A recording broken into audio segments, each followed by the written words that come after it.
بالله من الشيطان الرجيم. بسم الله الرحمن الرحيم. الحمد لله الذي هدانا لهذا وما كنا لنهتدي لولا أن هدانا الله. لقد جاءت رسل ربنا بالحق. الصلاة والسلام على سيد الأنبياء والمرسلين بالقاسم محمد. اللهم صل على محمد وعلى الطيبين الطاهرين المعصومين المظلومين. ولعنة الله على أعدائهم أجمعين من الآن إلى قيام يوم الدين. أما بعد فقد قال الله تبارك وتعالى في كتابه الحكيم وفرقانه الحميد وقوله الحق. بسم الله الرحمن الرحيم. وجاءت سكرة الموت بالحق ذلك ما كنت منه تحيد. صلوات صل على محمد. قرآن کریم کے سورہ کاف کی آیت کریمہ کہ جس میں موت سے متعلق پروردگار عالم یہ اعلان کر رہا ہے کہ موت حق کے ساتھ آ گئی، وہ موت کی جس سے تم بھاگ رہے تھے. ذالک جاءت سکرۃ الموت، موت کی غشی، موت کی بے ہوشی آ گئی حق کے ساتھ. ذالک ما کنت منہ تحید، تم بہت راستے ڈھونڈتے تھے، بہت کوششیں کرتے تھے موت سے بچنے کے، لیکن کوئی کوشش تمہارے کام نہ آئی.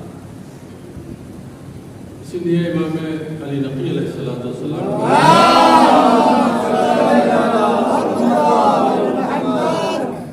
گویا تفسیر کہہ دیجیے اس آیت کی، فرمایا کہ سب سے زیادہ بے کسی کا عالم وہ ہوگا کہ جب تم بستر پہ پڑے ہوگے اور تمہارے بچے بھی تم کو بچا نہیں پائیں گے.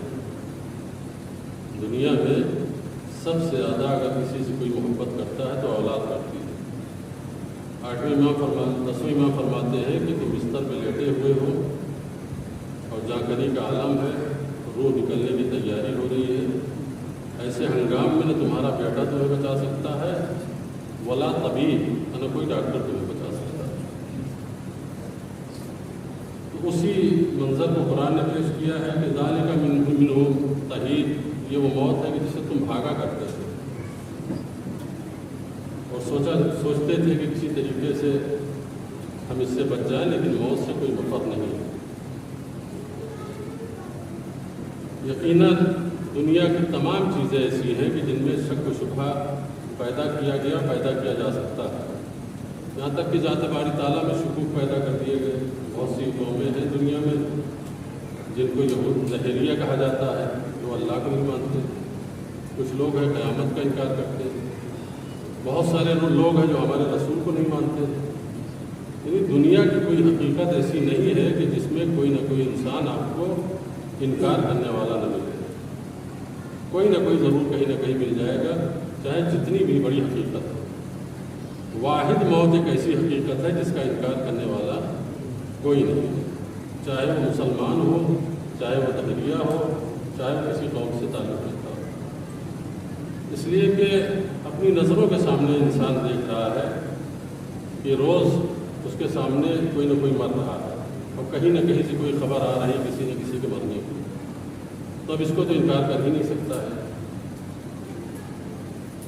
کچھ باتیں چونکہ اصالہ ثواب کی مجلس ہے اور میری کوشش یہ ہوتی ہے کہ جو مناسبت ہو اسی حساب سے بات کی جائے. تو موت کے سلسلے میں کچھ باتیں میں آپ تک پہنچانے کی کوشش کروں گا. اور چونکہ مجلس ہے ایک مرد مومن کی، ایک عزادار سید الشہداء کی، لہذا اس سلسلے میں بھی کچھ پیغامات، کچھ معروضات اور کچھ میسج اہل بیت نسبت و طہارت کے حوالے سے آپ تک پہنچانا ہے.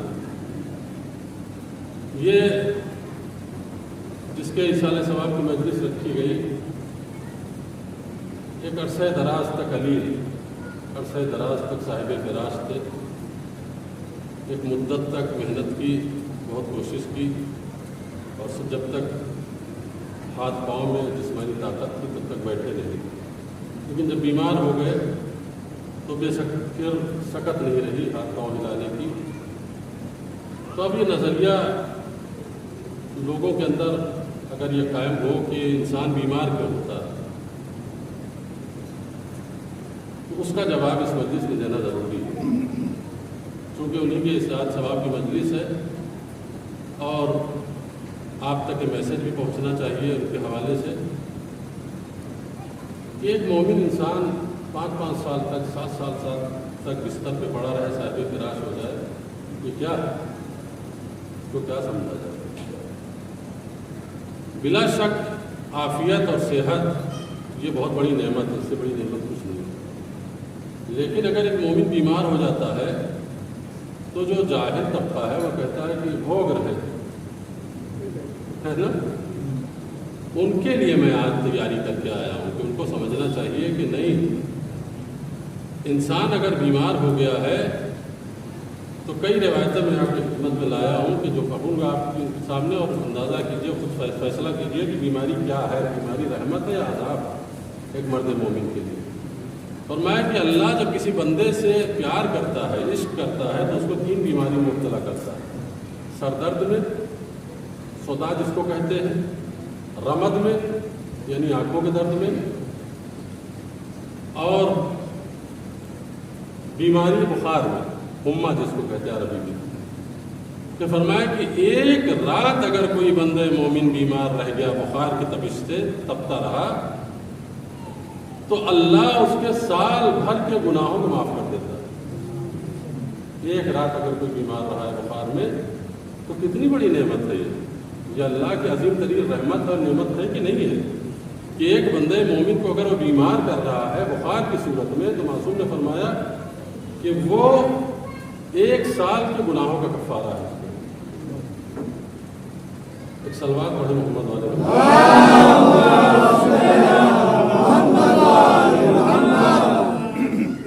صداع لیلۃ تحط کل خطیۃ الا الکبائر۔ اگر آپ کے سر میں درد ہے تو چھٹے امام فرما رہے ہیں کہ یہ تمہارے تمام گناہوں کو مٹا دے گا الا گناہ کبیرہ کے۔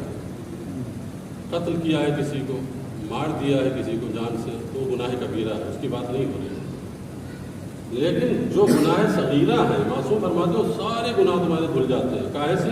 صداع سے، سر درد سے۔ دوسری روایت امام جعفر صادق علیہ السلام،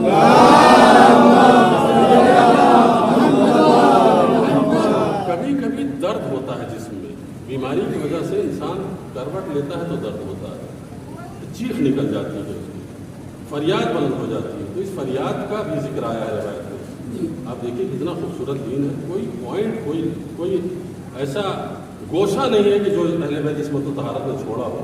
بیماری میں اگر فریاد نکل رہی ہے تو کیا ثواب ہے، بیماری میں اگر نالا فریاد اور چیخ نکل رہی ہے تو کیا ثواب ہے۔ بہت خوبصورت ہے، اس کو سنیے غور سے۔ انین المومن تسبیح، جب بیماری کی شدت کی وجہ سے مومن فریاد کرے تو یہ فریاد اس کی تسبیح الہی ہے، یعنی فرشتے اس کی تسبیح لکھا کرتے ہیں، جتنی دیر وہ فریاد کرے گا اس کے نامہ اعمال میں فرشتہ بیٹھا ہوا تسبیح لکھتا ہے، سبحان اللہ سبحان اللہ سبحان اللہ۔ وسیاحہ تحلیل، اور اگر وہ چیخ ماری، اس نے کروٹ بدلا، درد ہوا، چیخ ماری، تو یہ تحلیل لکھی جاتی ہے، یعنی لا الہ الا اللہ کا ثواب لکھا جاتا ہے۔ وَنَوْمُهُ عَلَى الْفِرَاشِ عِبَادَةٌ، اور درد سے تھوڑی سی راحت ملی اور سو گیا تو جتنی دیر سوتا رہے گا عبادت لکھی جاتی رہے گی۔ نومہ علی الفراش عبادہ، وتقلبہ، اب یہ جو کروٹ بدل رہا ہے جس بیماری کی حالت میں شدت درد کی وجہ سے، اس کا کیا سبب ہے؟ فرماتے ہیں تقلبہ من جنب الی جنب، جو شدت بیماری اور شدت درد کی وجہ سے بستر پہ کبھی اس کروٹ بدل رہا ہے، کبھی اس کروٹ جا رہا ہے، وہ چیخ رہا ہے، تو چھٹے امام فرماتے ہیں کہ جہاد فی سبیل اللہ، اللہ کی راہ میں جہاد، یہ تعزیت کا اس سے خوبصورت انداز ہو ہی نہیں سکتا. یہ ورثہ موجود ہے، ان کے بچے موجود ہیں، ان کو بالکل گھبرانے کی ضرورت نہیں. چھٹے امام فرما رہے ہیں کہ بیماری کی حالت میں اگر کوئی گیا ہے تو تطہیر و رحمہ، وہ پاک ہو کے گیا ہے، اللہ کی رحمت اپنے ساتھ لے کر گیا. ایک صلوات پڑھے محمد.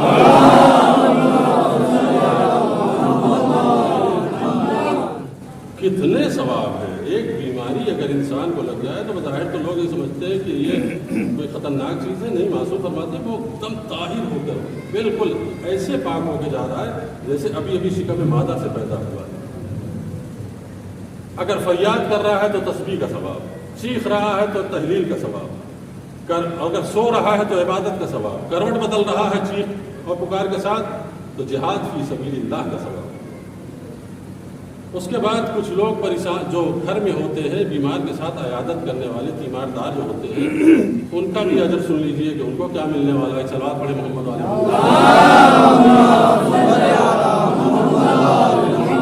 ایک تو بیمار کے بارے میں آپ کو پتہ چل گیا کہ بیمار جو کیفیت ہے اس کی فریاد کی، چیخ پکار کی، سونے کی، کروٹ بدلنے کی، یہ سب بیان ہو گیا.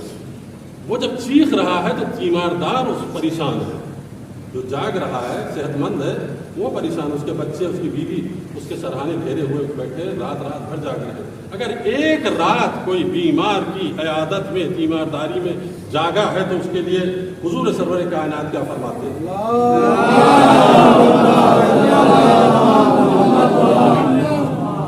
من قام علی مریض یوما او لیلۃ بعثہ اللہ تعالی مع ابراہیم الخلیل علیہ السلام. اگر کوئی مریض کی تیمارداری میں ایک شب و روز جاگا اور اس کی خدمت کرتا رہا تو اللہ اس تیماردار کو روز قیامت ابراہیم کے ساتھ اٹھائے، ابراہیم خلیل کے ساتھ اٹھائے. فجاز علی الصراط کالبرق اللامع، اور پلے صراط سے یوں گزر جائے گا جیسے بجلی چمک جائے. ایک صلوات پڑھیں محمد.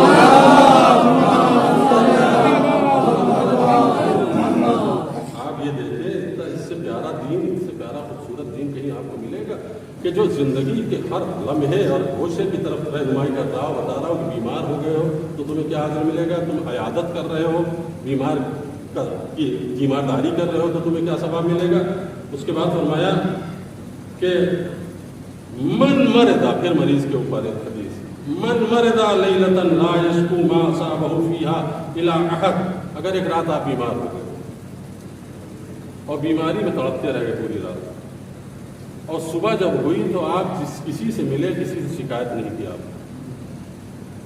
کہ ہم کوئی بیماری ہو گئی، اور کسی سے کوئی شکوہ نہیں کیا، اللہ کا شکوہ نہیں کیا، اپنی بیماری کا شکوہ نہیں کیا، تو معصوم فرماتے ہیں کتب اللہ لہ عبادۃ 60 سنہ.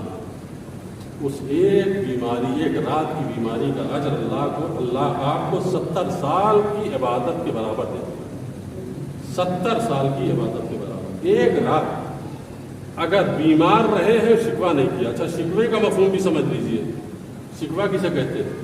یعنی اگر آپ بیمار ہوئے تو کیا آپ کو یہ کہنے کا حق نہیں کہ رات بھر میں بیمار رہا؟ یہ شکوہ نہیں ہے. آپ کو کہنے کا حق ہے. اگر رات بھر بیمار رہے آپ، اپنے دوستوں سے، عزیزوں سے کہہ سکتے ہیں کہ رات بھر درد تھا، اتنی تکلیف تھی کہ میں سو نہیں سکا. پھر شکوہ کسے کہتے ہیں؟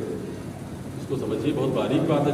چھٹے امام اس کی طرف اس کو ایکسپلین کر رہے ہیں، اس کی وضاحت کر رہے ہیں کہ شکوہ سمجھو کہ شکوہ کسے کہتے ہیں. رات بھر بیمار رہنے کے بعد صبح اگر آپ نے اپنے بچوں سے، بھائیوں سے، دوستوں سے کہا کہ رات بھر بیماری کی شدت سے سو نہیں سکا، شکوہ نہیں ہے.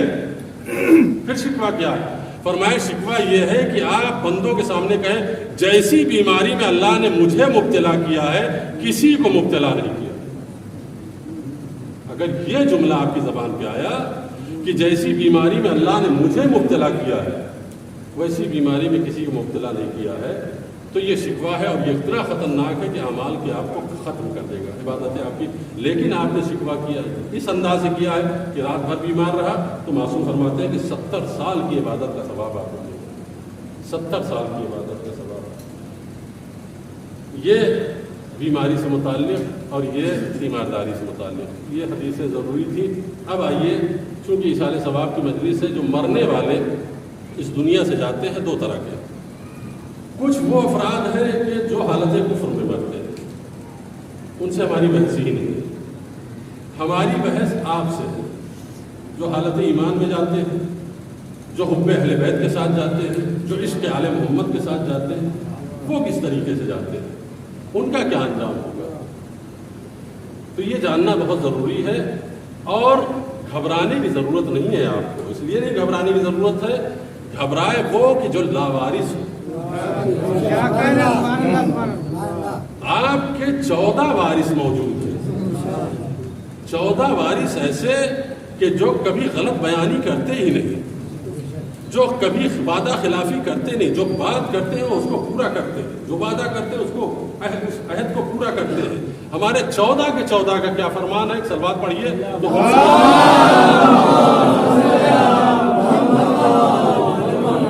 خوبصورت تحفہ میں آپ کو دوں اہل بیت عصمت و طہارت کا, کہ اہل بیت عصمت و طہارت کے چاہنے والوں کو موت سے بالکل نہیں ڈرنا چاہیے.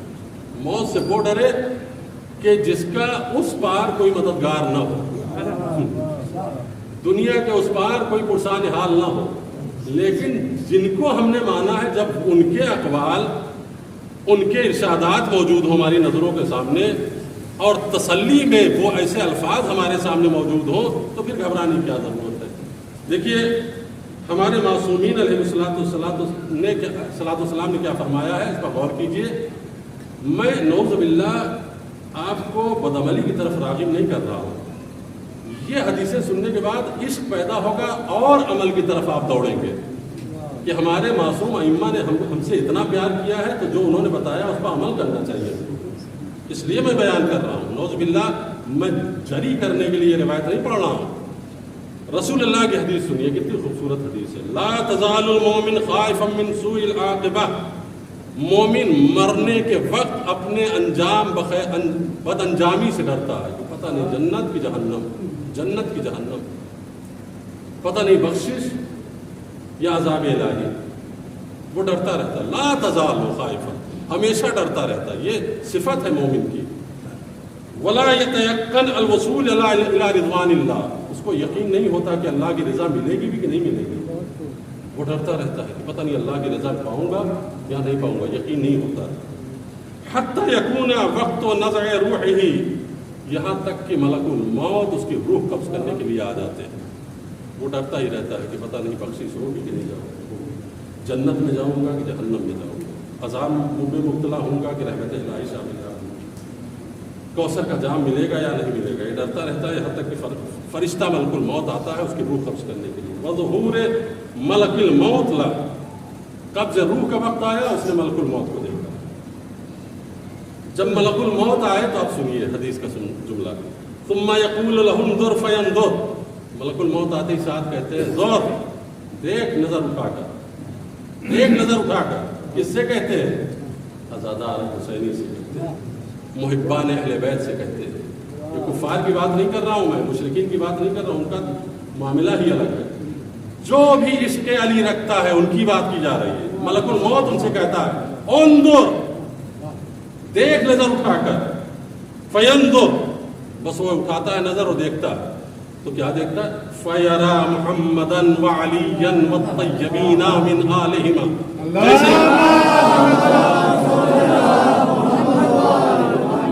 جیسی نظر اٹھی تو دیکھا کہ محمد کھڑے ہیں صلی اللہ علیہ وسلم, مولا کائنات کھڑے, والطیبین من آلہما, ان کی پوری اولاد کھڑی ہوئی ہے. یعنی 14 کے 14 معصومین اس مرنے والے کے سہرانے کھڑے ہوئے.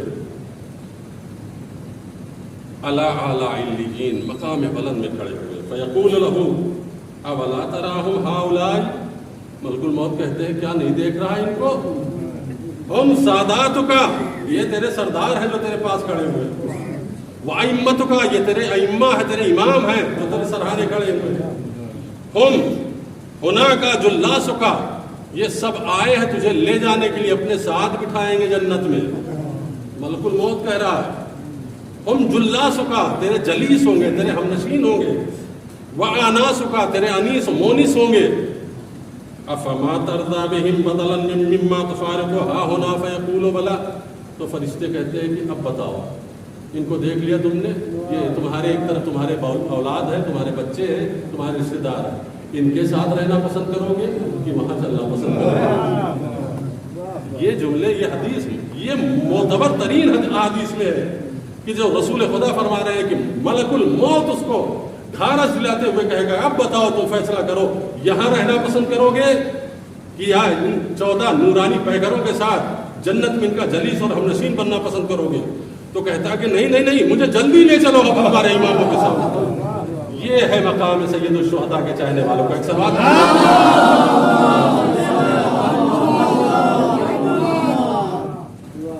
جو بھی اہل بیت کا چاہنے والا ہے اس کو موت سے ذرہ برابر نہیں کرنا چاہیے، اتنا بھی خوف نہیں ہونا چاہیے۔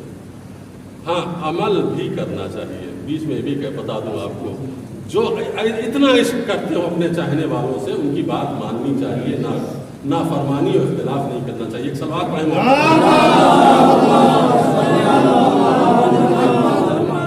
ایک دوسری حدیث سن لیجیے اسی ضمن کی، اسی باب کی، چھٹے امام، ما من مومن يحضره الموت الا ورا محمد و علی حیث تقر عینہ۔ کوئی بھی مرنے والا مومن، کوئی بھی روئے زمین میں کوئی بھی مرنے والا مومن ایسا نہیں کہ جو مرے اور مرتے وقت محمد و علی کو نہ دیکھے۔ کوئی ایسا ہے ہی نہیں جو دنیا سے جا رہا ہو اور رسالت مآب کو نہ دیکھے اور علی مرتضیٰ کو نہ دیکھے۔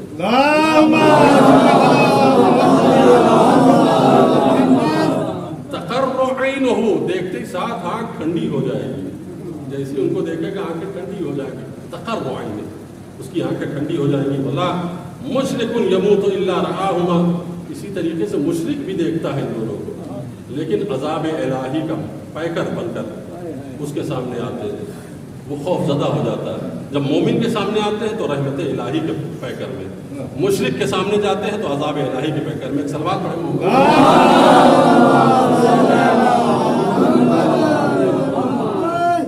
یہ محب اہل بیت کے مرنے والے جو حب اہل بیت کے ساتھ جان دیتے ہیں ان کا یہ انجام ہے، ان کا یہ حشر ہے کہ اہل بیت عصمت و طہارت ان کو لینے کے لیے آتے ہیں، اور جو بھی حسین ابن علی کا ماتم کرتا ہے حسین اس کو فراموش نہیں کرتے۔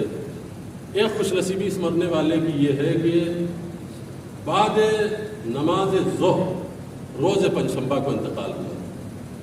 تواتر کے ساتھ ائمہ معصومین کی روایت موجود ہے کہ روز پنجشنبہ بعد ظہر سے لے کر پورے جمعے تک جو انسان مرے گا فشار قبر اس کو نہیں ہوگا۔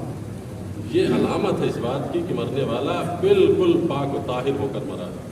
چھٹے امام نے فرمایا کہ بیماری جب تمہارے آتی ہے جسموں میں تو جس حصے میں تمہارے بیماری سرایت کرتی ہے اس حصے کے گناہ کو دھل دیتی ہے، ختم کر دیتی ہے۔ وَتَطْهِيرٌ الْمَرَضُ تَطْهِيرٌ وَرَحْمَةٌ، بیماری تمہاری پاکیزگی ہے گناہوں سے اور رحمت الہی کا سبب ہے۔ ایک صلوات پڑھیں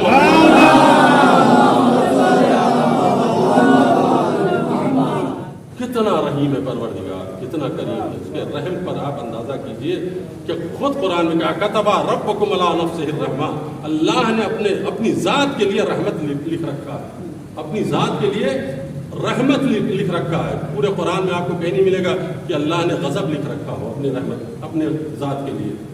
آیت اللہ امام خمینی کا ایک جملہ ہے، ان کی ایک دعائے سحر کی شرح کی ہے انہوں نے، دعائے سحر کی شرح میں ایک جملہ بڑا خوبصورت انہوں نے لکھا ہے۔ انہوں نے کہا کہ غضب ذات باری تعالیٰ کا حصہ نہیں ہے۔ توجہ کریں آپ، غضب اور غصہ اور جلال اور عذاب کرنا یہ ذات باری تعالیٰ کا ذات کا حصہ نہیں ہے، یہ تو بندوں کے گناہوں کا نتیجہ ہے کہ اسے غصہ آتا ہے، بندوں کے جرائم کا، مظالم کا، گناہوں کا نتیجہ ہے کہ اللہ کو غضب آ جاتا ہے، ورنہ اس کی ذات میں غصہ ذرہ برابر عذاب نہیں ہے، ذرہ برابر غضب نہیں ہے۔ جب یہ ظلم کرتے ہیں تو اس کا غضب پیدا ہوتا ہے، پھر وہ غضب الہی کا شکار ہوتے ہیں ظالمین قوم۔ لیکن اس کی رحمت کا اگر کوئی حصہ ہے، اس کی ذات سے کا کوئی حصہ ہے، کوئی چیز، تو رحمت ہے۔ کتبہ ربکم علی نفسہ الرحمہ، اللہ نے رحمت کو اپنی ذات کے لیے مخصوص کیا ہے، لکھ لیا اپنی ذات سے۔